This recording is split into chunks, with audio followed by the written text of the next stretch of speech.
off you go. So what that shows her is that you not only care about what she's doing, but you've paid attention to what she wants and you've taken the initiative to order it for her. And that's being a chivalrous gentleman.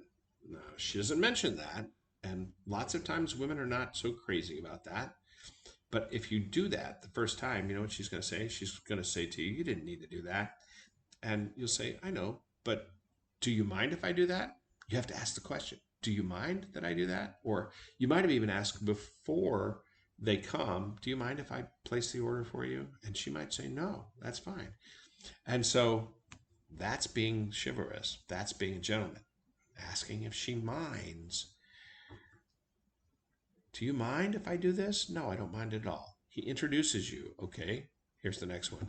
You might not be an official couple, but if he still introduces you to everyone he meets, even if they're just acquaintances, this is a way to show you that you matter and he's proud to have you on his arm. I think this is self serving for her. I kind of do. I mean, I kind of think that maybe she's saying that the guy should do that even before the relationship is hot and heavy. I mean, really, he needs to introduce her.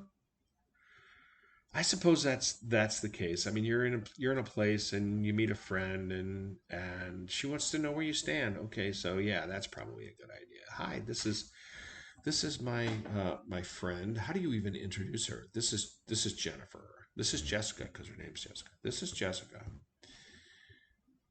And then your friend looks at you like, well, okay, well, who's Jessica? And then you're stuck, man. And then you gotta say, my new girlfriend, Jessica. And then the guy walks away and she's like, I'm your girlfriend?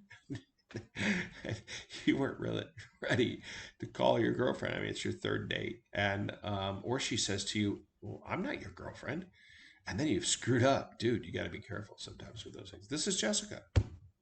This is our third date. That's even better. This is Jessica. This is our third date. And we're getting to know each other. This is my friend Steve. And if things don't work out between you and me, he's probably going to want to hit on you. So, Steve, get the fuck away from here. Just saying. He makes sure that you're having a great time. Let's see what she says on this one here. Okay, during the date, he'll ask if you're enjoying the music or the dinner, so he knows you're having a good time. Yeah, this shows that he values your opinion and wants to make a good impression on you. The result is that you feel special, which is exactly how you should feel on every single date. Yes, you should both feel special on every single date. It does go both ways, Jessica. It's not just about the man making the woman feel special. You both have responsibilities in making the date go well. And quite frankly, yes, guys, you have as much a responsibility as she does. So here's where we're going to pause. I'm going to find another article and we're going to talk about that. When I first started out today, I was planning on telling you what I thought would be a gentleman. But then I thought, you know what? It might be better if I go to the internet and see what other people say a gentleman, a chivalrous man is. And so I'm bringing up all these articles and I'm going to go through this one here. This one seems to be written by a man. Okay. And so the perspective is a little different. And these are the things that he thinks that a gentleman is. Okay, so a gentleman never tells. No gossiping, no spreading the scandalous rumors or speaking ill of others. A real gentleman always protects the integrity of both himself and those around him. So that means that embodying the most utmost discretion and keeping any affairs or confrontations tight-lipped and secret. Nobody likes a bad mouth. That's the first thing. Now, when you're sitting with somebody and you're talking to them about your life, you know, you oftentimes you'll talk about your previous relationships, and oftentimes a previous girlfriend or wife might come up, and you just simply don't want to say anything bad. I mean, what she's trying to find out is she's trying to find out what happened between you and them so that she doesn't fall into the same pit as they did, so that she can understand who you are, how you react to certain things, how you act, how you behave, how you're going to treat her. The most important thing that she's trying to figure out is how are you going to treat me, because she wants to make sure that you treat her with the utmost respect, with the utmost care and love so that she can find in you the person that she's looking for. It's really actually that simple. So a gentleman never tells, okay? The next thing, a gentleman knows that anything worth having is worth working for. Now, I do want to tell you that this came from the Gentleman's Journal. Now, I don't know who wrote it because the author or the writer is not. It's not noted at all. But the Gentleman's Journal. It's thegentleman'sjournal.com. That's what it is. So I have to make sure that I tell you where I get this from. Shortcuts, free rides, those tiny samples of aftershave that come stuck to pages of magazines, those have no place in a gentleman's world. Work for your luxuries and achievements will taste even sweeter. A gentleman knows that you only get what you give, and you only get what you give, and rightly so. In other words, what this guy's saying is don't be a slouch. I mean, seriously. If you're one of those, I don't know, gamers, and you think that you can make a living as a gamer, and you're playing a game online all day, and or you're betting on something, and you might make a little bit of dough here and a little bit of dough there. Well, that might be something good, but is it? Is it really? I mean, what am I doing here?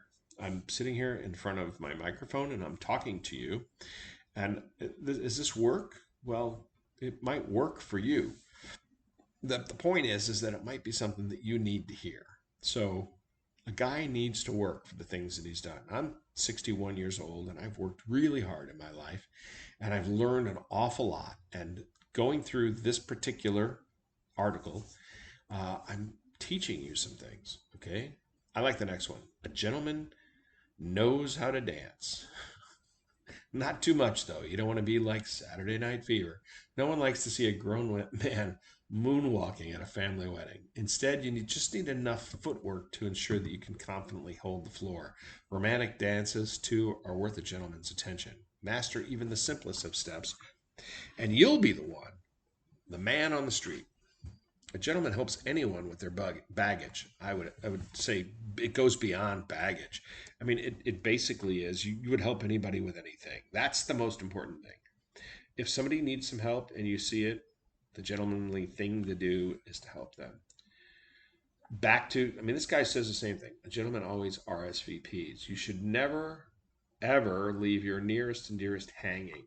Reply promptly when it's a yes or no. I'll have to check with what I'm doing to see if that doesn't cut it, blah, blah, blah, blah, blah. Anyway, if she says to you, for example, it's your third or fourth date, and her best friend, Melissa, says, hey, we're going to go and we're going to sing karaoke at this bar, and we want you to come along with us. And you don't sing karaoke, you don't even like karaoke, but it's an opportunity to hang out with her. But you don't really want to go do that. You'd rather, I don't know, go watch a football game at a different bar. Don't do that. Don't do that. Go with the girl. Go with the girl. And so you answer a yes or no. You're gonna say no, right? You're gonna say no. I don't want to go to sing karaoke or watch your friend Melissa sing karaoke. I just wanna hang out and drink some beer and watch football at home. Okay, so y'all have a good time. See you later. Bye. No, that's a bad thing to do. You've only been dating for a short period of time. You need to understand her and you need to learn about her interest and participate in them. Participate in her interest. A gentleman knows the difference between confidence and arrogance. I'm going to Webster for this one. So here we go. Arrogance, the state or quality of being arrogant, overbearingly proud. The condition or quality of being arrogant. Why do they have to repeat this stuff? A manifest feeling of personal superiority and rank, power, dignity, or estimation, the exalting of one's own worth or importance to an undue degree, pride with contempt of others, and presumption. Wow. And then there's like this huge list of things that are synonyms to arrogant: pride, arrogance, presumption, assumption, haughtiness, disdain, loftiness. I don't even know that word. So Yeah, that's that. So let's now look up what confidence is. Hold on. Holy cow, confidence is a much shorter, much shorter definition. Let's see what Webster has to say here about confidence. It is a noun, feeling of consciousness of one's power or reliance on one's circumstances. Faith or belief that one will act in the right, proper, or effective way. The quality or state of being certain, certitude. A relation of trust or intimacy, reliance in others' discretion, support, especially in a legislative body, yeah, whatever. Communication made in confidence, secret. Okay, that's another confidence. So essentially, what confidence is an air about you. And I guess arrogance is too. You have this air about you that you're arrogant. You just think that you're better than other people. And confidence is you act as if you can handle any situation. Really, I mean, that's what women absolutely love a confident man. They like a man who can handle a situation. You're walking down the street and there's a fight in front of you, and you step in between these two people and you separate them, you calm them down, and you set them on their way and nobody gets hurt. That's a confident man.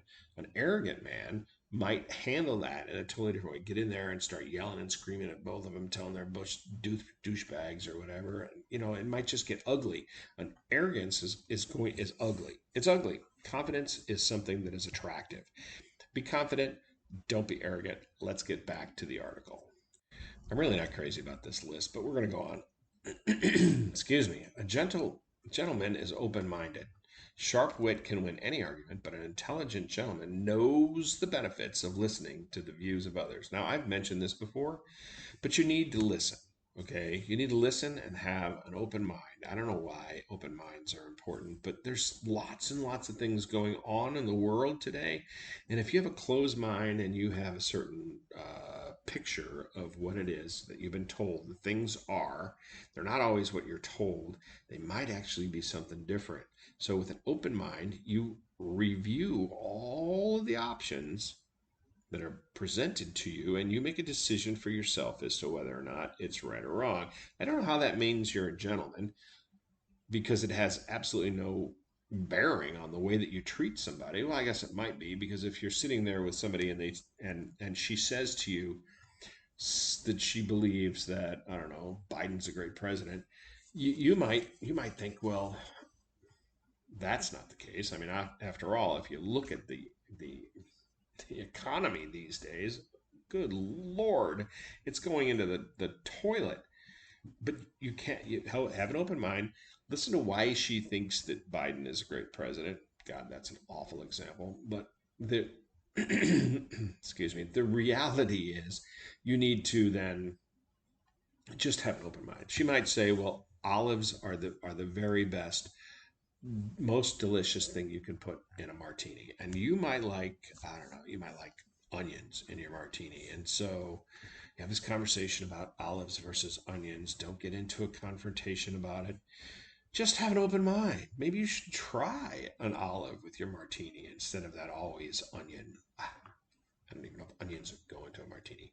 A gentleman constantly proves that chivalry is not dead because it isn't, especially if a gentleman looks in the right places. It might be different to antiquated ideas of chivalry, but the concept is still very much alive and kicking. Yes, I think chivalry is important. I mentioned it. We talked about it in the last segment of this.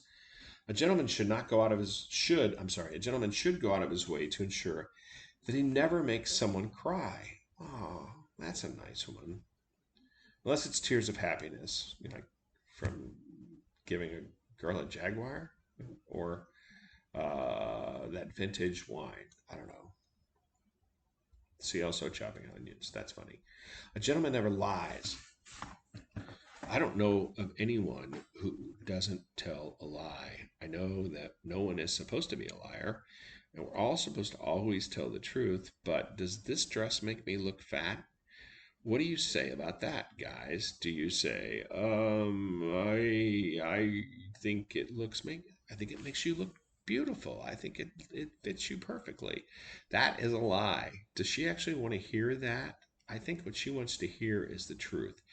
I think she wants you to say, "Baby, you look good in that dress. You really do." Because she probably does. And if she doesn't, you should say